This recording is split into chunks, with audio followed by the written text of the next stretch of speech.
अभी के समय में आपने देखा होगा लोग अंधाधुंध ट्रेडिंग करते हैं स्टॉक मार्केट में, अपने सभी जमा पूंजी को लगा देते हैं। कई लोग बहुत सारे लॉसेस बुक करते हैं, कई लोग बहुत सारे प्रॉफिट्स बुक करते हैं। किसी दिन आपको प्रॉफिट होता है, किसी दिन आपको लॉस होता है, किसी दिन आप इंट्राडे करते हैं, किसी दिन आप एफएनओ करते हैं। तो इसका ज्योतिष शास्त्र से क्या संबंध है? ज्योतिष शास्त्र कहां तक आपके लिए हेल्पफुल हो सकता है स्टॉक मार्केट में, इसके ऊपर आज हम बात करने वाले हैं। मैं हूं आपका आध्यात्मिक दोस्त डॉक्टर मोहित कुमार और आपके अपने चैनल वेद सार संसार में आपका स्वागत करता हूं। दोस्तों, अभी का जो समय चल रहा है, सभी लोग इन्वेस्ट करना चाहते हैं और इसके लिए सबसे सरल जो इन्वेस्टमेंट प्लेटफॉर्म है वो है स्टॉक मार्केट, क्योंकि कई सारे ब्रोकर्स भर गए हैं मार्केट में और आपके लिए अनेक ऑफर्स लेकर आते हैं कि आप अधिक से अधिक उसमें इन्वॉल्व हो सकें। लेकिन ज्योतिष शास्त्र के आधार पर भी यह देखना आवश्यक है कि क्या आपके लिए ट्रेडिंग बना है, स्टॉक मार्केट के किस सेगमेंट में आप लगा सकते हैं पैसा और अपने पैसा को ग्रोथ कर सकते हैं। क्या वो एफएनओ है, ऑप्शन है या फिर फ्यूचर है, आप इंट्राडे करते हैं तो, या फिर आपको म्यूचुअल फंड में सिंपली इन्वेस्ट करना चाहिए, एसआईपी करना चाहिए, या फिर आपको स्टॉक्स खरीद कर रखना चाहिए। तो सभी जातकों के लिए अलग अलग प्रावधान होगा आपकी कुंडली के आधार पर। इस वीडियो में हम बात करेंगे कुंडली का कौन कौन सा भाव स्टॉक मार्केट से संबंधित है, कौन कौन से ग्रह स्टॉक मार्केट से संबंधित हैं, किस ग्रह के अच्छे होने से किस प्रकार का प्रभाव मिलता है स्टॉक मार्केट में, और उसी ग्रह के खराब हो जाने के कारण स्टॉक मार्केट में उसका क्या प्रभाव मिलता है। यह किसी जातक के पर्सनलाइज्ड कुंडली के ऊपर डिपेंड करेगा। साथ ही साथ वीडियो के अंत में हम कुछ छोटे छोटे सरल विधि उपाय के ऊपर बात करेंगे, जिसे कर कर आप यदि ट्रेडिंग करेंगे अपने अनुकूल डेज में तो आपको निश्चित रूपेण कुछ ना कुछ फायदा मुनाफा तो होगा ही। आइए वीडियो स्टार्ट करते हैं। सबसे पहले तो दोस्तों मैं आपको बता दूं कि जो स्टॉक मार्केट है स्पेकुलेशन बिजनेस के अंतर्गत आता है। स्पेकुलेशन से आया हुआ धन, लॉटरी, सट्टा या फिर शेयर मार्केट, इसका भाव जो है यह पंचम भाव है। फिफ्थ हाउस जो कि संतान और शिक्षा अर्जन का भी है, और वही भाव पूजा पाठ और प्रारब्ध का भी है। इसीलिए लॉटरी सट्टा का जो पैसा होता है वो आपके किसी कर्म के कारण, किसी परिश्रम के कारण न आकर वह आपके प्रारब्ध से जुड़ा रहता है। तभी अचानक से धन का आगमन होता है या फिर धन चला जाता है, धन बड़े रूप से वेस्ट भी हो जाता है, लॉस भी हो जाता है उसी प्रारब्ध के कारण। इसीलिए यह लॉटरी, सट्टा, शेयर मार्केट हम पंचम भाव से देखते हैं। Fifth house most prominent house है लॉटरी, सट्टा, शेयर मार्केट के लिए। फिफ्थ के बाद है 11th हाउस, क्योंकि यह फिफ्थ से जस्ट 7th हाउस में है, जो कुंडली का एकादश भाव है। इस भाव से हम लॉटरी, सट्टा, शेयर मार्केट में फेमस होना को देखते हैं। शेयर मार्केट में पैसा तो बहुत लोग लगाते हैं, करोड़ों लोग शेयर मार्केट में पैसे लगाते हैं, लेकिन उनमें से कुछ ही लोग ऐसे हैं जो फेमस हैं। जैसे झुनझुनवाला के बारे में आपने सुना होगा, और भी ऐसे निगेटिव रोल में भी कई सारे लोग फेमस हैं। तो यह एकादश भाव जो है यह हमें एबिलिटी देता है स्टॉक मार्केट से फेमस होने का, नेम एंड फेम दोनों कमाने का, साथ में धन, ऐश्वर्य, मान, सम्मान, पद, प्रतिष्ठा, इन सभी चीजों को देने वाला एकादश भाव होता है। उसी प्रकार कुंडली का तीसरा भाव जो है वह पंचम भाव से एकादश होने के कारण यह शेयर मार्केट से जो आया हुआ आय है, धन है, उसका है। और कुंडली का जो अष्टम भाव है यह पंचम भाव से चतुर्थ भाव होने के कारण शेयर मार्केट से जो सुख प्राप्त होता है। देखिए, शेयर मार्केट से आय तो सब कर लेते हैं। आपने 10,000 रुपये लगाया और 1,000 रुपये एक्स्ट्रा आपने 10% निकाल लिया, 11,000 रुपये तो आपने आय किया। लेकिन कुछ ऐसे ट्रेड्स होते हैं, कुछ ऐसे ट्रेडर्स होते हैं जो 10,000 लगाकर 25,000, 30,000 ऐसे बनाते हैं, 200%, 300% ऐसे पैसे बनते हैं। तो वह किस भाव से देखा जाता है? तो वह अष्टम भाव है, क्योंकि यह अंधा कुआं है। और अंधा कुआं आपने सुना होगा कि अंधकूप महाभयावह, मतलब कि अंधकूप बहुत ज्यादा भयावह है, गहन है। तो इसमें जितना अधिक पैसा बनता है उतना अधिक, उससे कहीं अधिक पैसा आपका चला भी जाता है, लॉस भी हो जाता है। तो वह किस चीज से देखा जाता है? वह अष्टम भाव से देखा जाता है। तो कुंडली में इन जो 4 भाव है, इसका शुद्ध होना अति आवश्यक है।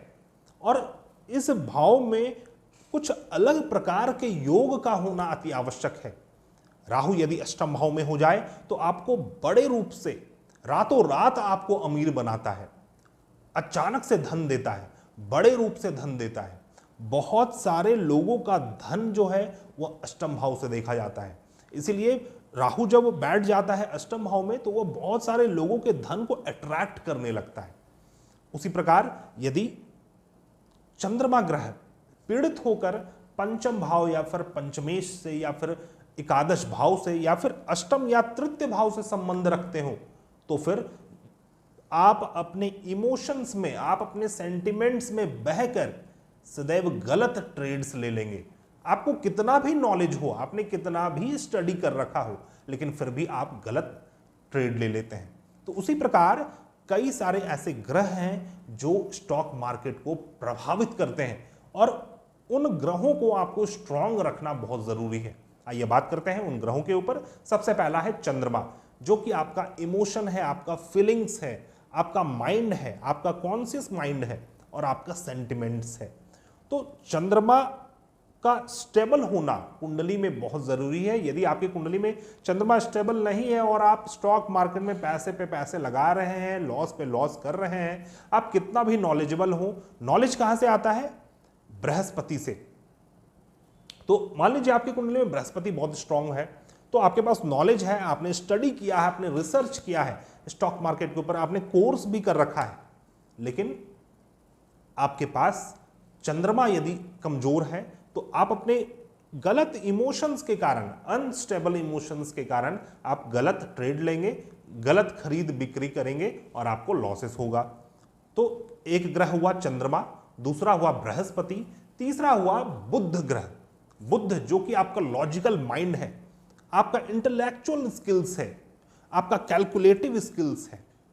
तो इसीलिए बुध का भी स्ट्रांग होना बहुत जरूरी है यदि आप स्टॉक मार्केट में कुछ बड़ा करना चाहते हैं तो, क्योंकि आपको कैलकुलेटिव होना होगा, आपको जानना होगा कि किस प्राइस में मुझे किसी पर्टिकुलर स्टॉक को खरीदना है और किस प्राइस में मुझे बेचना है, मुझे कब बेचना है, मार्केट की स्थिति अभी इस प्रकार की है तो अब मुझे क्या स्टेप्स लेना चाहिए अपने पोर्टफोलियो में। ये जो आपका स्किल्स है इसका निर्माण बुध ग्रह करते हैं। 3 ग्रह हो गए अभी तक, चंद्रमा, बृहस्पति, बुध। चौथा है शनि ग्रह, बहुत इंपॉर्टेंट ग्रह, जो दायरा है, जो बाउंड्री है, जो पेशेंस लेवल है, वो शनि है। शनि यदि किसी जातक का स्ट्रांग नहीं होगा तो फिर आपके अंदर पेशेंस नहीं रहेगा। मान लीजिए बृहस्पति स्ट्रांग है, आपके पास नॉलेज है, चंद्रमा स्ट्रांग है, आप इमोशन से हिलते नहीं है, बुध स्ट्रांग है, आप कैलकुलेटिव हैं, लेकिन पेशेंस ही नहीं है आपके अंदर।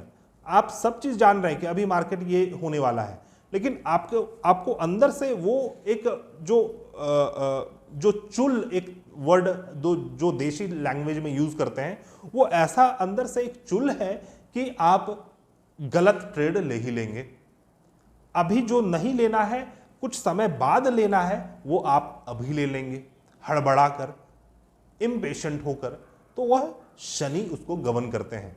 और आखिरी ग्रह, 5वां ग्रह है राहु, जो कि मोस्ट इंपॉर्टेंट ग्रह है शेयर मार्केट के लिए, क्योंकि राहु ही जुआ है, राहु ही सट्टा बाजार है।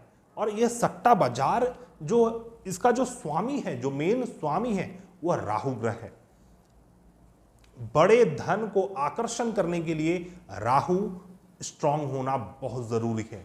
यदि आपकी कुंडली में सिर्फ एक राहु मोस्ट स्ट्रांग पोजीशन में है तो फिर अन्य कोई ग्रह हो ना हो आपको प्रॉफिट होगा ही होगा, और बाकी के सभी अन्य और भी 4 ग्रह स्ट्रांग हो तो फिर आप नेक्स्ट लेवल में पहुंच जाएंगे। तो इस प्रकार से ग्रह कार्य करते हैं।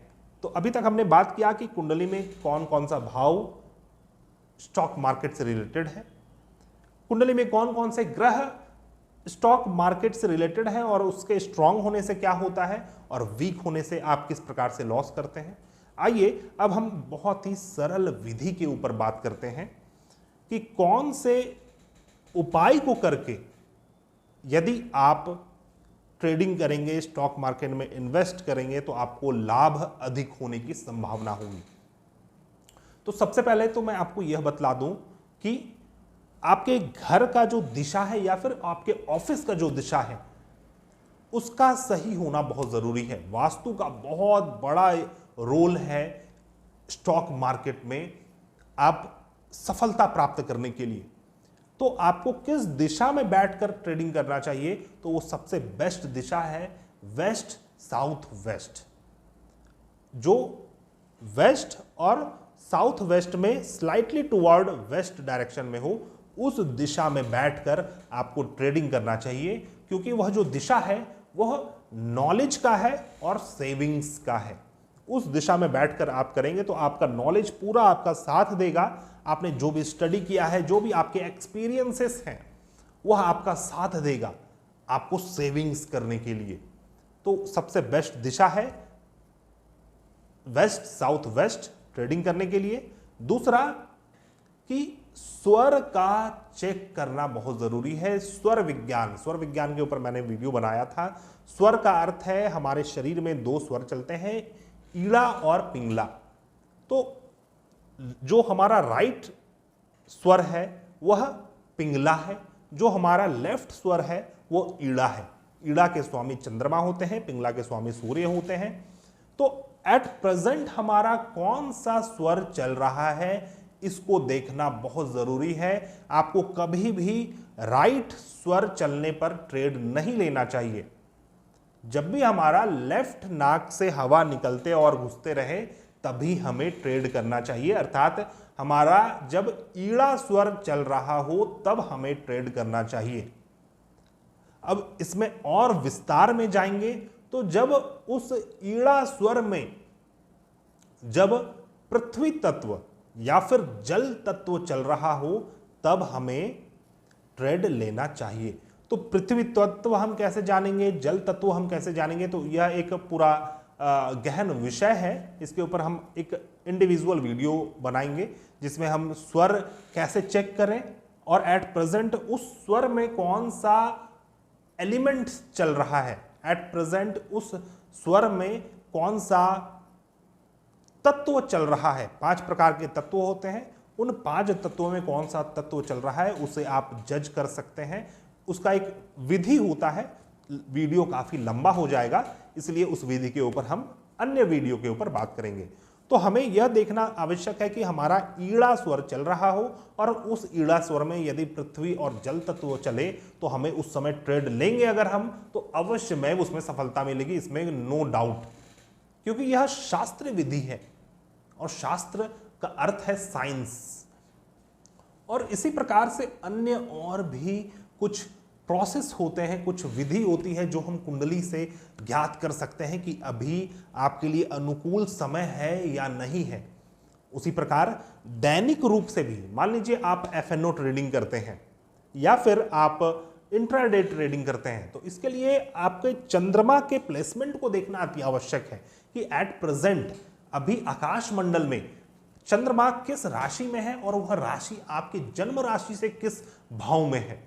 आपके जन्म राशि से अच्छे भाव में चंद्रमा अच्छे प्रभाव देते हैं, बुरे भाव में, तृक भाव में, छठे, 8वें, द्वादश या फिर चतुर्थ भाव में भी आप जब भी चंद्रमा हो तो आपको ट्रेड नहीं करना चाहिए, चाहे मार्केट कितना भी अच्छा हो, क्योंकि आप फंस ही जाएंगे।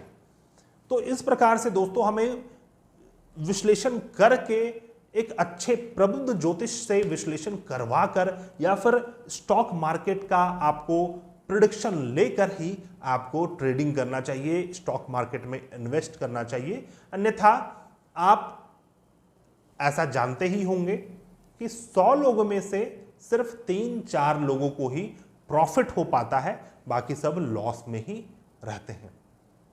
तो यह एक बहुत बड़ा जुआ है, जुआ हम कह सकते हैं। मान लीजिए आप स्टॉक खरीदते हैं, तो स्टॉक खरीदना जुआ नहीं है, लेकिन आप डेली ट्रेडिंग करते हैं, इंट्राडे ट्रेडिंग करते हैं, यदि आप एफएनओ करते हैं, तो ये एक प्रकार का जुआ है। तो इसके लिए बहुत सारे चीज़ों को देखना अति आवश्यक है, अन्यथा आप फंसेंगे ही। तो दोस्तों, यह एक विश्लेषण था हमारा स्टॉक मार्केट के ऊपर। यदि आपको यह हमारा विश्लेषण पसंद आएगा तो इस सीरीज पे हम अन्य और भी वीडियोस लेकर आएंगे। आप किस टॉपिक पे वीडियो देखना चाहते हैं स्टॉक मार्केट से रिलेटेड, आप हमें कमेंट कर सकते हैं। आशा करता हूं वीडियो आपको पसंद आया होगा। मिलते हैं नए वीडियो में, तब तक के लिए धन्यवाद। जय हिंद।